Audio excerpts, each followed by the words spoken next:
Welcome everybody to the Genesis Mindset, and today is a Mobick Monday episode. So there has been some developments in the community, so I wanted to just share those developments and share with you how the community is expanding online and physically, and how this is actually impacting the price and stabilizing the price. So all in all, this is actually what we want in any kind of cryptocurrency. Well, really in any kind of asset class, we want the network to actually grow, because as it does, it also increases the value of the network, has a positive impact on the price. So with that, let's get into the episodes. So as always, just first of all, some very quick disclaimers. So this is not financial advice. This is simply just me sharing my opinions about this particular project because I'm interested in it. So BitMobick community is constantly growing. So how the community is expanding online and physically, and how this is having a positive effect on the price.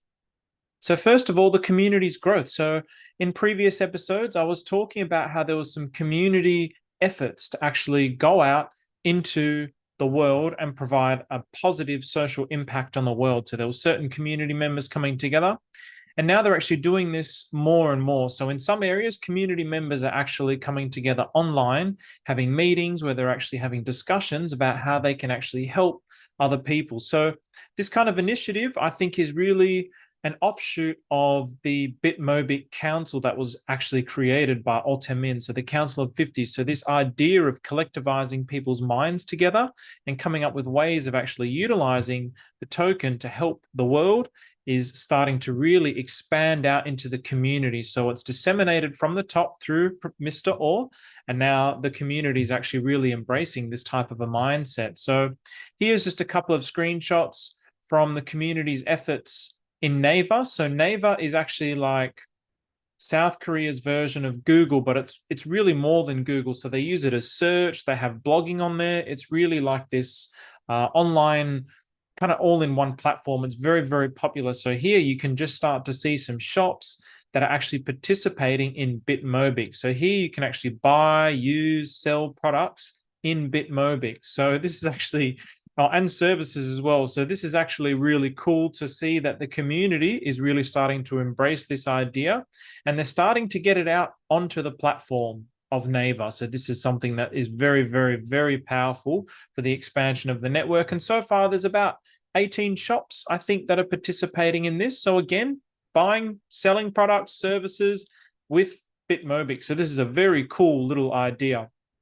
So the cafes, you might have remembered quite a while ago that I was showing some of these cafes. So this is the very first cafe that was created.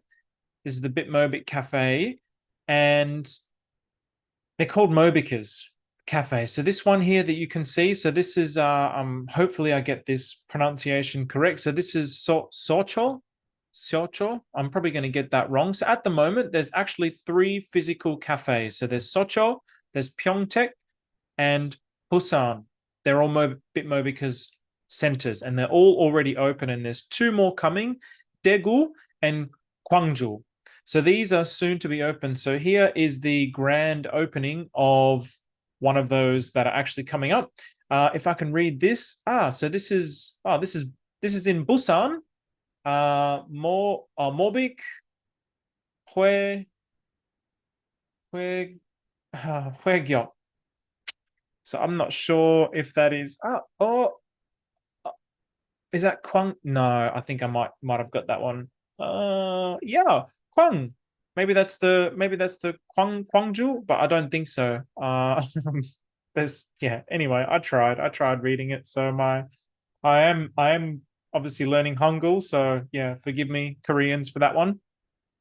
So I just wanted to show a very quick little clip from this video here. So this is the YouTubers. So the YouTubers are also continuously expanding. So here we have Mr. Orr over here. So this is one of the Mobickers Cafe. So people really gathering together around Mr. Orr. So his popularity is really, really growing more and more and more. So this of, I believe it was an opening ceremony of this particular cafe. I can recognize the very famous Mobicker there. Oh, very cool. Yes. don't mention any names, but I can definitely recognize one Mobick because. 우리 뭘 써야지? 여기 Okay, so let's go back to the PowerPoint presentation. So this is going to be a very short episode just to show the updates. That's all I want to show. So now the Mobick price, probably the most important thing. So you can see here the price. So this is in Korean won. And again, this is literally just somebody who's put this together with an Excel spreadsheets. This is the market maker who actually tracks this. So he's the one that, because this is all peer-to-peer. Don't forget this. This at the moment is all peer-to-peer, but the price for peer-to-peer is phenomenal. So one of the key targets for Mr. O was 10,000 won. And as you can see, it has smashed 10,000 won. So currently, so this was as of the 26th of February, 2024. It was sitting at around 250,000 Korean won, which is about $288.10 Australian. So that's how much Mobick is approximately at the moment in Australian dollars. And the all-time high around here was probably around 300 or actually, yes, just under 370. My mistake. Oh, in actuality, this is about 245,000 Korean won. And this was about 365,000 Korean won. So 245,000 Korean won would probably be around maybe $280. I had the calculations actually done, but I just realized I was reading it slightly wrong. So I thought this was 375,000 Korean won, which was 432 Australian dollars, but it's actually probably around 365,000 Korean won. So it's probably around 415 Australian dollars. So in any case, the all-time high was above 400 Australian dollars, and now it's sitting at below 300 Australian dollars. So it's about a 25 to 30% discount at the moment. And you can see the price chart is really strong. It's really stabilized. So we had this major surge in price around this particular area. We had pullbacks down here. It reached some lows. People were accumulating. Not a huge amount of selling going on, and then another major surge in price. So I believe a lot of this had to do with the JTBC announcements and the fact that everybody's really getting more and more excited. I was about to say euphoric, and you could probably say euphoric, but they're getting more and more excited about the direction of this project and the continuation of all the things that are actually happening within the community. So again, if you actually want to buy this, you can actually reach out to me, and I'll either connect you with the Australian seller if you're from Australia, or if you're from USA, I can connect you with the USA seller. The process is a little bit slow because it is quite literally peer-to-peer. So it's basically me connecting you with a seller and then bank transfers, and then the sellers send it to you. So this is actually how it works. Currently in South Korea, they have an app, Mobick Mania. So everything happens through the app, but that's not actually global at the moment. It's only in South Korea. So until that gets released globally, that's what we have to do. So this is really old school, and old school, this is where the opportunity is, where there is the highest risk, there is the highest reward. So as the Bitcoin price is really surging, it's gone past 60,000 US dollars. As that Bitcoin price gets more and more expensive, this is simply a fork of Bitcoin.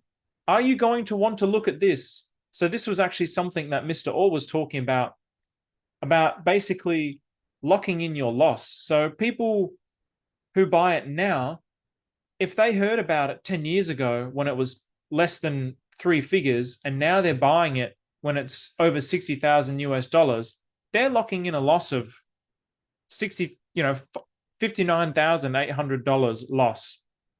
So really think about how this can actually affect things like the Mobick price. As this continues to grow, the longer you leave it to buy, you're really just shooting yourself in the foot.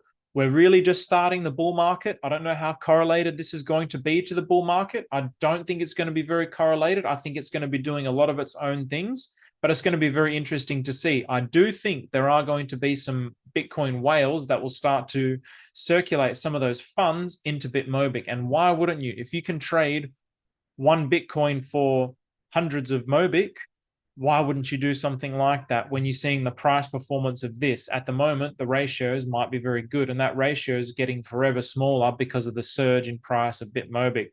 So thank you very much, everybody. I hope you enjoyed that episode. Very short and quick in this particular episode. So if you liked it, please leave a like, please leave a comment. And if there's any content that you'd like about BitMobick, please reach out to me. I'm continuously trying to present this project to really make people aware in the Western world about this project that's actually come to fruition in Korea from Mr. Oh, who is Professor Oh Tae-min. So he's basically like the GOAT of Bitcoin in Korea. So he's the most famous Bitcoiner in Korea, and he's created this fork called BitMobick. So if you are interested, reach out and I can help you. But I know the reluctance of the sellers, they don't want to sell. They don't want to sell. So they want to just accumulate and hold. They want this to be a savings for the rest of their life. So all I can say is if you're interested and you have a little bit of curiosity, it might be worth putting some money aside for BitMobick. So with that, thank you very much, everybody. Enjoy the rest of your week.